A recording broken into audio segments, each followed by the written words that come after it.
sometimes you fly too close to the sun. And like, did I enjoy my time in WWE? Yeah. Did I appreciate all the friends and relationships I built while I was there? Yeah. But like, they didn't want me. You know what I'm saying? Like, they proved it twice.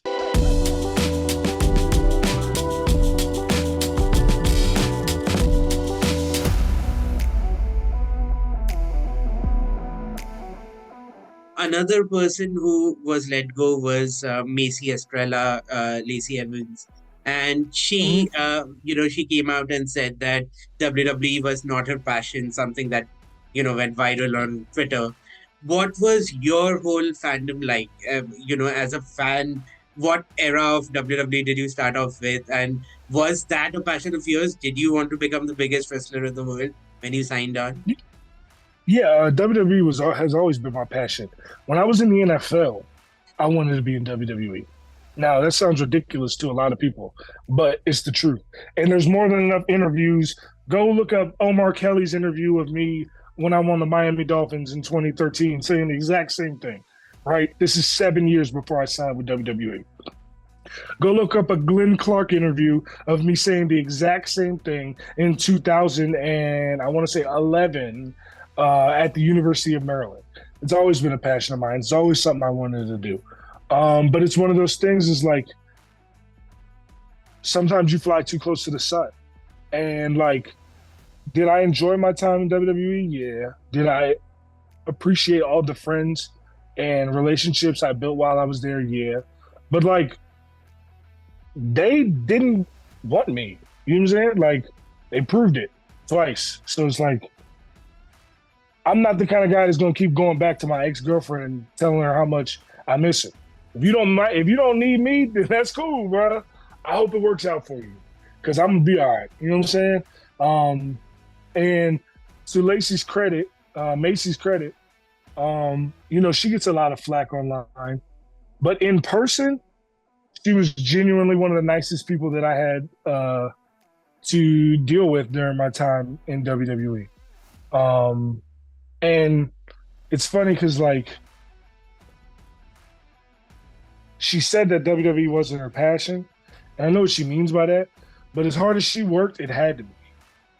You know what I'm saying? Like she was working her ass off. I seen it. So like, and she was spending all that time away from her family. So like she had passion for it. But that passion sometimes fades away. It's just like love in a relationship. Sometimes it just fades away. Like the day that I was released in September, I was like furious. I was like, are you kidding me? Like after everything that I've done, all the hard work I put in, all the times I was the only person in the ring before SmackDown doing anything, all the times I was in the piece. Me and Tahuti went to the Performance Center one day on a Monday, and it was just me and him. It was just me and him doing drills, just us two. Like all the times that I worked my ass off, that's how you feel? Cool. 24 hours, I allowed myself to be pissed off. And then after that, it was, all right, you don't want me? I'm going to show you how much you don't want me. Right? And so now I'm at the point where I can do anything that I want, whenever I want, and I'm getting a lot of opportunities. Let's call a spade a spade. Let's be real. Without the machine behind them, right? Without WWE behind them or AEW behind them, or even TNA or any of the promotions, major promotions in this country, without their company going out of their way to set it up for them, how many people could be on the Pat McAfee show, the Scott Van Pelt show, could be on Big Noon Kickoff on Fox, could be on CBS, NBC, ABC, could be on ABC January 1st for the Cheez-It Citrus Bowl as the person giving the MVP title to the MVP of the game. How many people, real rap, in wrestling can do that? That's what I did in the last month. See what I'm saying? So I'm going to be all right. I ain't tripping. But just know that if it ever did come to the fact that WWE wanted me back, I would take the call. I'll definitely listen. But like, I'm not waiting on that call. I don't know if it'll ever come. I don't, and to be honest with you, like, I would love for it to come, but at the end of the day, if it don't, it ain't gonna be the end of the world. I'm gonna be all right. You know what I'm saying? So it's like, if they want to call me, I'm available. But I'm also not waiting around the phone. I got to do. Speaking of which, you like this Who Hada hoodie? You like that one? Absolutely. Fantastic. Who Hada, not nada. You know what I'm saying? foryourwear.com/dollar. You know what I'm saying? But speaking of you and Macey, you mentioned how much flack you sometimes get online. Do you think that had to play a part in your release as well, or am I, jumping to conclusions? I mean, you could say that, but I mean, look at Grayson Waller's entire character is trying to create chaos online. Right. I never did nothing like that. Right. So if that's the case, I'm being blamed for how people treat me, Right. not even for the things that I'm doing. Right. So what would be the reason for that? What do you think? I mean, you said that you are a natural heel, right? People, you can pick up the mic and immediately people don't like. I don't know. Exactly. Yeah. Isn't that the game though? Isn't that the game? Like, isn't the whole point of the babyface supposed to be the guy that makes them hate him so much that they want this guy to? It's the whole game. You know what I'm saying? Like, it's the whole game. I don't know what that is, but that was crazy. I don't know what that was. Let's see what happens again. Hold up. Oh, that's crazy. Oh, that's dope. All right. You know what I'm saying? I had but like, no idea. I didn't know either. But like, that's the name of the game, ain't it? Like, at the Christmas party I went to, I wore a Roddy Piper ugly Christmas sweater. Did Roddy Piper try to make sure everybody liked him? Not at all. You know what I'm saying?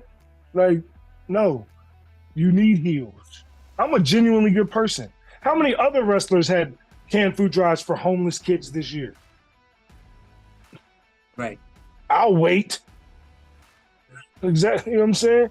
But I'm somehow a bad person because of what? And that's the funny thing is, like, you know, you got like all this started over hearsay from Meltzer and these guys that are just big in the industry, right? Like, but what's the fact behind it? If it's so many people that feel a certain way, or I did something, say one concrete thing that I did. Name one. You can't. It doesn't happen. It doesn't exist. It's just a way to railroad a successful Black man in America. It's a story as old as time. You can't name one thing. Nobody can name one thing, pick one instance where I did something. Have I ever been arrested?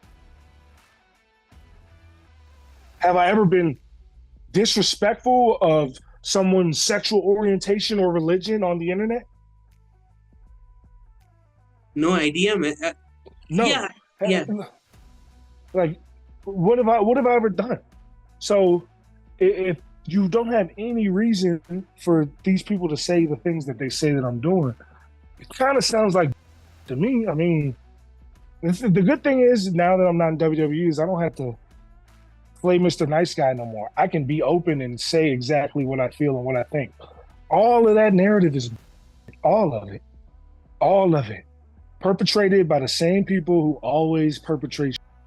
And it's a matter of time before the truth comes out, and the truth will come to the light. My second to last question, B-Fab, do you think, I don't know if you saw that they're doing something with her and Lashley now. Do you think she can be a good manager for Lashley or whoever she... B-Fab can do anything if they put her on TV. She can wrestle, she can talk, she can be a manager, she can be in a tag team, she can be a solo wrestler. She can do anything. She's one of the most talented people on this earth. She just has to be given a chance. Like, she has to be given a chance. That's all. She just got to be given a chance. They haven't even given her a chance. Like, No, she needs a chance. absolutely. Why do you think the roster is so bloated then? The fact that there are so many people and so few opportunities? It's not, the roster is not bloated. The roster is, they just use the same people over and over again. Okay. You know what I mean? Like, you don't think they could have found a way to get B-Fab a 5-minute match one time in the last 2 years on SmackDown? Come on, man. Come on, man. Like, I have all the respect in the world for Maxine. You know what I'm saying? They ain't have no problem finding an opportunity for Maxine. that B-Fab has been training longer. She's been on the main roster longer. Like, she had her first match on TV on NXT almost like it was 2 years ago now. Like, she's done house show singles matches with Natty where they tore the roof off the joint. She's done, dark matches where she tore the roof off the joint with Natty. Like, it's opportunity, man. They just haven't had a plan for her. Now, if they have a plan for her, she'll be able to do whatever they want her to do. She could be a mouthpiece for Lashley and the Profits. She could be a wrestler. Like, she can do it all, man. B-Fab is a star.